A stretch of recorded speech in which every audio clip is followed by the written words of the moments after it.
அஸ்ஸலாமு அலைக்கும் வரஹ்மத்துல்லாஹி வபரகாத்துஹு. அன்பான மோமீன்களே, இறை நம்பிக்கையாளர்களே, புனிதமான ரமலான் மாதத்தின் 29வது நோன்பு நாளில் நாம் எல்லாருமே இருக்கின்றோம். இன்றைய மகரிப்புடைய நேரத்தில் பிறை தெரிந்தால் இன்ஷா அல்லாஹ் நாம் அனைவரும் ஈத் இரவு, அதாவது ஷவ்வால் முதல் இரவில் நம்ம நுழைகிறோம். அதனால் இன்று மகரிப்புக்கு பிறகு பிறை தெரிந்தால் நாம் செய்ய வேண்டிய சில முக்கியமான விஷயங்கள் இருக்கிறது. அதை இந்த ஒரு வீடியோவில் நான் உங்களிடம் பகிர்ந்து கொள்கிறேன். இனி பிறை தெரியவில்லை என்றால் நாளை ரமலானின் 30வது நோன்பாக இருக்கும். மேலும் இன்று நாம் தொழும் தராவித் தொழுகை ரமலானுடைய கடைசி தராவித் தொழுகையாக இருக்கலாம். இனி முக்கியமான ஒரு விஷயம்னு பார்த்தா, இப்போது சமூக வலைத்தளங்களில் சோஷியல் மீடியாவில் பெரிய ஒரு டிஸ்கஷன் நடந்து கொண்டிருக்கிறது. அதாவது வெள்ளிக்கிழமையும் ஈதும் ஒரே நாளில் வந்தால் ஜுமா தொழுகை தேவையான. இதற்குள்ள பதில் என்னென்னா, ஈது தொழுகை மட்டும் போதாது, ஜுமா தொழுகை கட்டாயம் நமக்கு வேண்டும். நபி ஸல்லல்லாஹு அலைஹி வஸல்லம் அவங்களுடைய காலத்தில் உள்ள ஒரு விஷயத்தை பற்றி ஹதீஸை சொல்லி நிறைய பேர் குழப்புறாங்க. நபி ஸல்லல்லாஹு அலைஹி வஸல்லம் அவங்களுடைய காலத்தில் தூரத்திலிருந்து வந்தவர்களுக்கு மட்டுமே அதோடைய சலுகை கொடுக்கப்பட்டது. அவர்கள் மீண்டும் ஜுமாவுக்கு வர முடியாத காரணத்தால் அவர்களுக்கு மட்டுமே அந்த அனுமதி இருந்தது.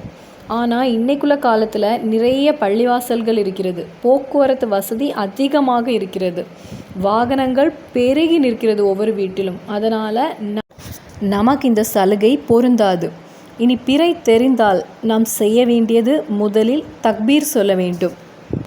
அதன் பிறகு இந்த மாதத்தில் நாம் ஓத வேண்டிய துஆவை நம்ம மறந்து விடக்கூடாது. நமக்கு நன்மையை கொண்டு சேர்க்கும் துஆ. அல்லாஹு அக்பர். அல்லாஹும்ம அஹிலஹு அலைனா பில் அம்னி வல் ஈமானி வஸ்ஸலாமத்தி வல் இஸ்லாமி வ தௌஃபீகி லிமா துஇபு வதுரல்லா ரப்புனா வ ரப்புகல்லா. நமது இறைத்தூதர் ஸல்லல்லாஹு அலைஹி வஸல்லம் அவர்கள் எந்த ஒரு மாதத்திலும் ஓதி நன்மை வாங்குவதற்கு நமக்கு கற்றுத்தந்த துஆவாகும் இது. இந்த ஒரு துஆ நாம் ஓதுவதால் இந்த முழு மாதத்திற்கும் நமக்கு நன்மை வந்து சேரும், பரக்கத்து வந்து சேரும், இறைவனிடத்திலிருந்து ரஹ்மத்து நமக்கு வந்து சேரும். இனி அடுத்த ஒரு விஷயம், சூரத்துல் முல்கை அதே அமர்வில் இருந்து ஓதிக்கொள்ளுங்கள். இதை ஓதுவதற்கு ஒரு 4 அல்லது 5 நிமிடங்கள் போதுமானது. அதன் மூலமாக பரக்கத்தும் ரஹ்மத்தும் பாதுகாப்பும் நமக்கு கிடைக்கிறது. பிறகு ஃபித்ர் சகாத் மிகவும் முக்கியமானது. மகரிப்புக்கு பிறகு பிறை தெரிந்தால் ஈத் தொழுகைக்கு முன்னதாக நாம் கொடுத்திருக்க வேண்டும். நீங்கள் இதை கொடுக்காமல் விட்டால் நோன்பின் நிறைவு பாதிக்கப்படும்.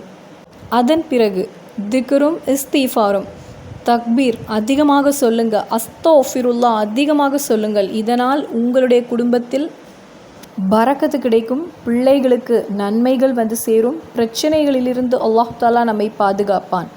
இனி பெருநாள் என்று தெரிந்தவுடன் ஈத் வாழ்த்து நாம் எப்படி சொல்ல வேண்டும்?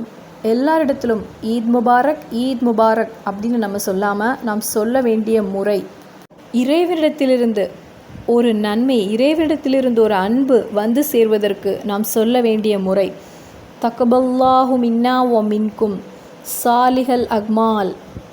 இதனுடைய அர்த்தம், அல்லாஹு தஆலா நம்முடைய நல்ல செயல்களை ஏற்றுக்கொள்ளட்டும்.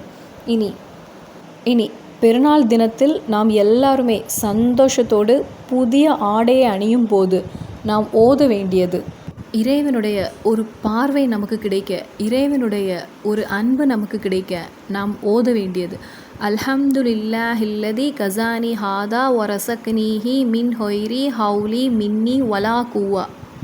ஒரு பெருநாள் தினத்திலும் சந்தோஷமாக எல்லாரும் ஆடை அணிய தயாராக இருக்கும்போது அந்த நேரத்திலும் நாம் இறைவனை நினைவு கூர்ந்து இந்த திக்ரை ஓதும்போது அல்லாஹு தஆலாவின் ஒரு பரக்கத்தும் அருளும் நமக்கு கிடைக்கும். இனி அடுத்தது, இந்த மாதத்தில் ஒரு 6 நோன்பு இருக்கிறது. ஈதுக்கு பிறகு நாம் 6 நோன்புகளை பிடிப்பது சுன்னத்தாகும். இந்த நோன்பை நம்ம அப்படி வைத்தால் முழு வருடம் நோன்பு வைத்த நன்மை நமக்கு கிடைக்கிறது. இனி அப்போது பிறை தெரிந்தால் தக்பீர் சொல்ல வேண்டும், துஆ செய்ய வேண்டும், சூரத்துல் முல்கை நாம் ஓத வேண்டும், பெருநாள் தொழுகைக்கு முன்னதாக ஃபித்ர் சகாத்தை கொடுத்திருக்க வேண்டும். பிறை தெரியவில்லை என்றால் நாளை 30வது நோன்பாக இருக்கும், இன்று தராவி நடக்கும். அல்லாஹு தஆலா நம்முடைய அனைத்து அமல்களையும் ஏற்றுக்கொள்ளட்டும். இன்னும் பல ரமலான்களை அடைய நமக்கு வாய்ப்பு தருவானாக. ஆமீன் யா ரப்பல் ஆலமீன்.